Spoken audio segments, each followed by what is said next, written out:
মানে আমরা কি সারা জীবন লেবার হয়েই থাকবো? This big question. আমি পলিটিশিয়ানদের কাছে কোয়েশ্চেন করি কুড়িগ্রামের, আমরা কি সারা জীবন জন্মগ্রহণ করছি মানুষের লেবারশিপ দেওয়ার জন্য? কুমিল্লা যাবো বাসে ভাড়া করে, যাবো যশোর যাবো ধান কাটার জন্য, তার আমার এলাকার মানুষের কি উন্নতি হবে না? এটা বলতে পারেন যে ভিশন কুড়িগ্রাম 2035, এইটা কুড়িগ্রাম 2035 সালে কেমন দেখতে চাই আমরা? রাজনীতি মানেই জনগণের কথা বলা, রাজনীতি মানেই জনগণের ভাবনাতে মিশে থাকা। আর সেই ভাবনাতে কতটুকু মিশতে পেরেছে রাজনীতিবিদেরা, তারই উত্তর খুঁজে নিতে তৃণমূল ফেসবুক পেজের নিয়মিত আয়োজন তৃণমূলের রাজনীতি। আর এই তৃণমূলের রাজনীতি সম্পূর্ণ সময়টাতে শফি আলম আছি আপনাদের সাথে। আর আজকে আমরা কথা বলবো এমন একজন মানুষের সাথে, সদ্য ঘোষিত নাগরিক পার্টির কেন্দ্রীয় যুগ্ম আহ্বায়ক ডক্টর আতিক মুজাহিদ। তৃণমূলের রাজনীতি সম্পর্কে জানাবো আপনাদেরকে, সাথেই থাকুন। আমরা একটা জিনিস লক্ষ্য দেখলাম যে এনসিপির হয়ে 26 কুড়িগ্রাম 2 আসনে সর্বস্তরের জনগণকে আপনি ঈদের শুভেচ্ছা বিনিময় করেছেন। তো এই জায়গায় আসলে 26 কুড়িগ্রামকে নিয়ে আপনার ইস্তেহার বা ভবিষ্যৎ পরিকল্পনা কি হতে যাচ্ছে? জি ধন্যবাদ। প্রথমত হচ্ছে আমি কুড়িগ্রামের সর্বস্তরের মানুষকে ঈদের শুভেচ্ছা জানাচ্ছি, ঈদ মোবারক, এবং আমার পক্ষ থেকে সালাম জানাচ্ছি, just greetings from my side. এবং আপনি যদি বলেন যে আসলে কুড়িগ্রামের জন্য কি করা দরকার, নট লাইক এ পার্টির এজেন্ডার চেয়ে আমি মনে করি যে কুড়িগ্রামের মানুষের কি দরকার। এখন সবাই তো মানুষ রাজনীতি করে, যেটা বলতেছিলেন যে পলিটিক্স করে মানুষ এই জন্য যে এটা দিয়ে একটা বেটার লাইফ আসবে, তা বেটার লাইফ রাষ্ট্রে আসবে এবং নিজ নিজ এলাকায় আসবে, গ্রামে আসবে। মানে একটা গ্রাম থেকে শুরু করে রাষ্ট্রের প্রতিটা ফাংশনে কিভাবে একটা সুন্দর জীবনযাপন করা যায়, বেটার লাইফ হয়, সেটার জন্য মানুষ তো পলিটিক্যাল পার্টি করে, পলিটিক্স করে। তো বৈষম্য বিরোধী আন্দোলনের নামটা শুনেছেন যে বৈষম্যহীন সমাজ, মানে সাম্যের সমাজ। সাম্যের সমাজ মানে কি? যে সমাজের ঢাকা জেলার সাথে কুড়িগ্রাম জেলার মধ্যে কি থাকবে না? পার্থক্য থাকবে না। কিন্তু ভেরি আনফর্চুনেট 53 বছর কেন, আমি তো মনে করি গত 100 বছর ধরে এই কুড়িগ্রাম অঞ্চলের মানুষকে বৈষম্যে রাখা হয়েছে। এখানে আমি খোঁজ নিয়ে দেখেছি যে বাংলাদেশের সবগুলো এনজিও কাজ করে কুড়িগ্রামে, কিন্তু কুড়িগ্রামের মানুষের ভাগ্যের কোনো পরিবর্তন নাই। কেন নাই? তার মানে তাদের নিজস্ব কোনো প্ল্যান নাই এবং তাদের নিজস্ব কোনো ড্রিম নাই এবং স্বপ্ন দেখানোও কেউ নাই। যারা ছিলেন তারা পকেটের স্বপ্ন দেখিয়েছেন নিজেদের, হয়তো বলেছে আমি তোমাদের জন্য এই করব সেই করব, কিন্তু আদতে এই জায়গার মানুষের জন্য কোনটা দরকার ডায়াগনোস করে না মানুষ রোগের জন্য। তো এই এলাকার মানুষের রোগগুলোকে আইডেন্টিফাই করা দরকার, যে এখানকার মানুষ কর্মহীন কেন, কর্ম নাই, কি সমস্যা, কেন মানুষজন এই কাজগুলো করতেছে। এই আইডেন্টিফিকেশন করার পরে লিডারশিপের একটা প্ল্যান তৈরি করতে হয় যে কীভাবে চেঞ্জ করবে। এই চেঞ্জ করার জন্য নানা গোষ্ঠী স্টেক হোল্ডারের সাথে কাজ করতে হয়। তো আমরা যদি বৈষম্য ভেরি ইয়াং লিডারশিপের জায়গা থেকে আমরা যেভাবে দেখি, এবং আপনি দেখেছেন যে এইবারই প্রথম আমি জিজ্ঞেস করেছি হরিজন পল্লীতে গিয়ে আমরা ইফতার করে মানে ঈদের শেয়ারিং করছি, ঈদের দিন আমাদের বাসায় না গিয়ে। এবং তারা কখন বলছে যে ইতিহাসে কখনো হিন্দু মুসলিম আপনি যা বলেন হরিজন দলিত সম্প্রদায়ের সাথে কেউ এসে খেয়েছে বলে মনে হয় না। তাহলে আমরা এই যে স্টার্টিংটা করলাম ফ্রেশ জানি যে ওই লোকগুলোকে আমি পিছিয়ে পড়া লোকগুলোকে আমি টানে আনার চেষ্টা করতেছি। তাহলে কুড়িগ্রাম হচ্ছে একটা পিছিয়ে পড়া জনগোষ্ঠী স্পেশাল জেলা, এবং এর মধ্যে আবার স্পেশাল কিছু গ্রুপ আছে যাদেরকে আর কেউ টানে না। এর মধ্যে সওদাগর বললেন, আমরা যে কমিউনিটিতে আমরা গিয়েছি, এইভাবে দেখে আমি মানুষের কাছে শুনতে তাদের আসলে কী সমস্যা, এগুলো সমস্যা থেকে নিয়ে আমরা কুড়িগ্রাম জেলার জন্য একটা ম্যানিফেস্টো বানাবো, নট পার্টি ম্যানিফেস্টেশন বা কুড়িগ্রাম 2-এর জন্য না। ডেফিনেটলি 2 এটা পলিটিক্সে যখন ইলেকশন হবে তখন দেখা যাবে মানুষ কি মনে করে, কিন্তু আমরা হোলিস্টিক চিন্তা করতে চাই, মানে ব্যক্তি ওরিয়েন্টেড না, আমাকে এমপি হইতে হবে নট নেসেসারি, বাট আমার এলাকার মানুষরা যেন কাজ করে খেতে পারে, তাদের ভিতরে উন্নতি হয়, এবং আমরা অন্য অন্য জেলার মতো ব্যালান্স, যেটা সাম্যের জেলা দেখতে চাই, ইকুয়াল জেলা দেখতে চাই, আমাদের ছেলেরা সেদিকে যেতে চায়। সেই জন্য আমরা চেষ্টা করেছি যে সব উপজেলা থেকে আমরা প্রতিনিধিদের, সাংবাদিকদের বিভিন্ন জায়গায় কথা বলতেছি, সিভিল সোসাইটির সাথে কথা বলতেছি, পলিটিক্যাল পার্টির লোকজনের সাথে ডায়ালগ করতেছি যে আমরা কিভাবে একটা কুড়িগ্রামের জন্য 10 বছরের একটা প্ল্যান করতে পারি। এটা বলতে পারেন যে ভিশন কুড়িগ্রাম 2035, এইটা কুড়িগ্রাম 2035 সালে কেমন দেখতে চাই আমরা।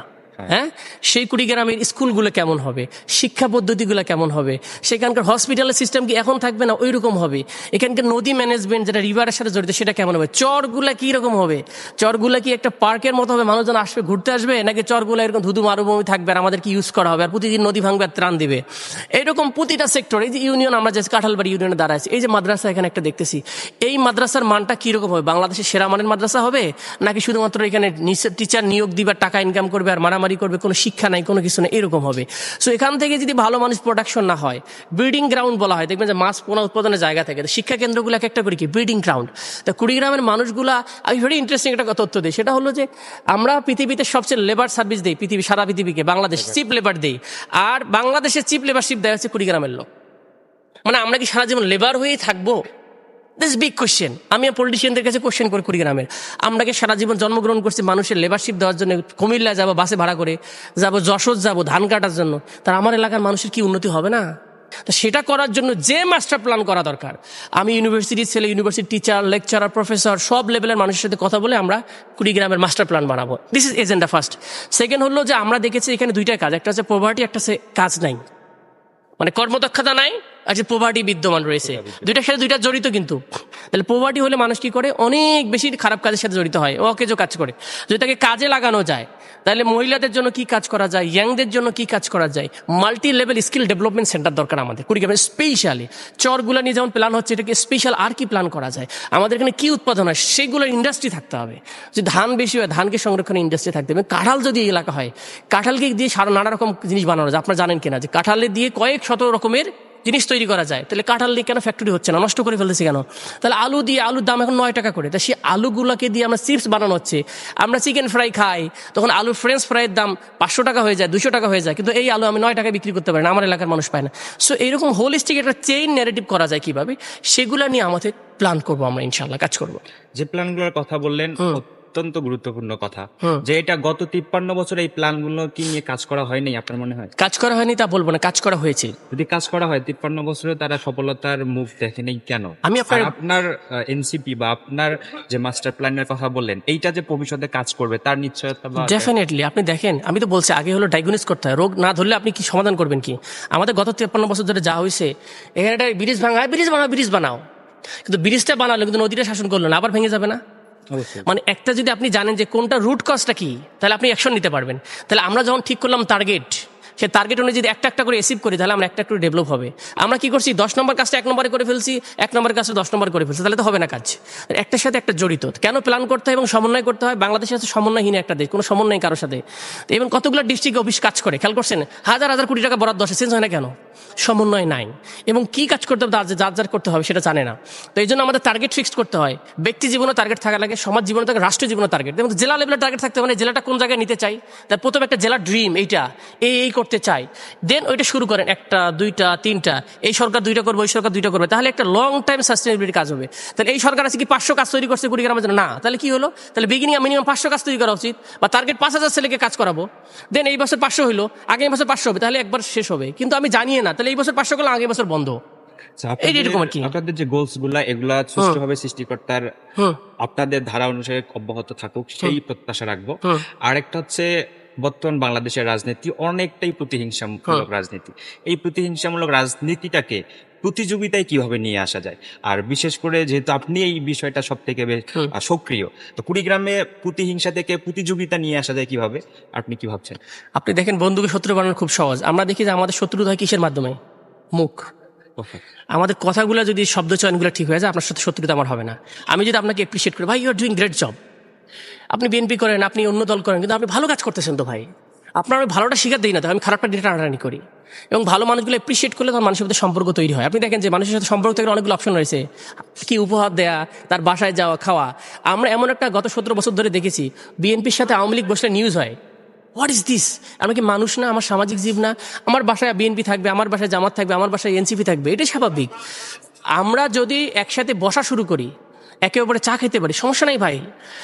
আমি প্রায় বলি যে আমাদের 2টা দোকান থাকতে পারে, আপনার একটা দোকান, আমার একটা দোকান। এই দোকানের বেসমেন্টটা হবে সার্ভিস বেস, কে যত বেশি সেবা দিতে পারে। তাহলে আপনি বিএনপি ভালো সেবা দিচ্ছেন, জাতিকে স্বপ্ন দেখাচ্ছেন, প্লিজ গো হেড। আমি দিতে পারছি না, আমার আসা দরকার নাই। তো আমরা যদি এইরকম সহযোগিতার রাজনীতি, নট প্রতিযোগিতার রাজনীতি, মানে প্রতিযোগিতা ইন এ সেন্স মানে কম্পিটিশন, মারামারি রাজনীতি না, কে কত খারাপ করছে এটার প্রতিযোগিতা করে, তাহলে খারাপ হয়ে যাবে। ভালোর কম্পিটিশন যদি করে, তাহলে কুড়িগ্রাম চেঞ্জ। যেটা আমি বললাম যে আমরা যদি মাস্টার প্ল্যানটা সবাই মিলে করি, যে সরকার আসুক সে সরকার যদি কাজ করে, ভাই একসাথে আমরা হেল্প করবো আপনাকে। সাপোজ বিএনপি থেকে এমপি হলো, বললাম ভাই আপনার আপনার সাথে আসি এইটা বাস্তবায়ন করার জন্য, এটাকে বলে কুড়িগ্রাম কজ, মানে কুড়িগ্রামের স্বার্থে সবাই কি আমরা এক। এটা যদি কার মধ্যে থাকে, তাহলে ইউনিটি কখনো ভাঙবে না। মানুষের মারামারি কখন লাগে? Interest based. আপনার স্বার্থে আমি আঘাত আনলে কি হবে? মারামারি লাগবে, স্বাভাবিক। তার স্বার্থটা যদি কুড়িগ্রাম হয়, তার মারামারি লাগবে না। তো তাহলে ব্যক্তির স্বার্থে যখন কাজ করবেন তখন মারামারি লাগবে। আমি যখন বলবো ভাই আমি এটা স্টপ করলাম কেন, কুড়িগ্রামের স্বার্থের জন্য, তখন কুড়িগ্রাম মানে সবাই এগিয়ে আসবে, তখন ওই লোকটা বলবে না রে ভাই করা যাবে না। আমি যদি না আমার টাকায় টাকা দরকার, তাই আমার প্রজেক্ট আনতে হবে, তাহলে কি হবে, আরেক গ্রুপ বলবে আমারও দরকার। বোঝা গেছে? সো ইন্টারেস্ট বেসটা পাবলিক ইন্টারেস্ট, মানুষের ইন্টারেস্টে কাজ করলে সমস্যা হবে না। মানে ব্যক্তি ইন্টারেস্টে কাজ করবেন, দলীয় ইন্টারেস্টে তো মারামারি লেগে যাবে। এনসিপির যে বৈষম্যহীনতার সমাজ গঠনের একটা চিন্তাভাবনা, এই বাস্তব চিন্তাভাবনাটা বাংলাদেশে আসুক, সেই আশা ব্যক্ত রেখে আজকের এই পর্ব থেকে আপনাদের কাছে বিদায় নিচ্ছি। দেখা হবে নতুন কোনো পর্বে নতুন কোনো একজন অতিথির সাথে। ততক্ষণ ভালো থাকবেন। ধন্যবাদ। আসসালামু আলাইকুম।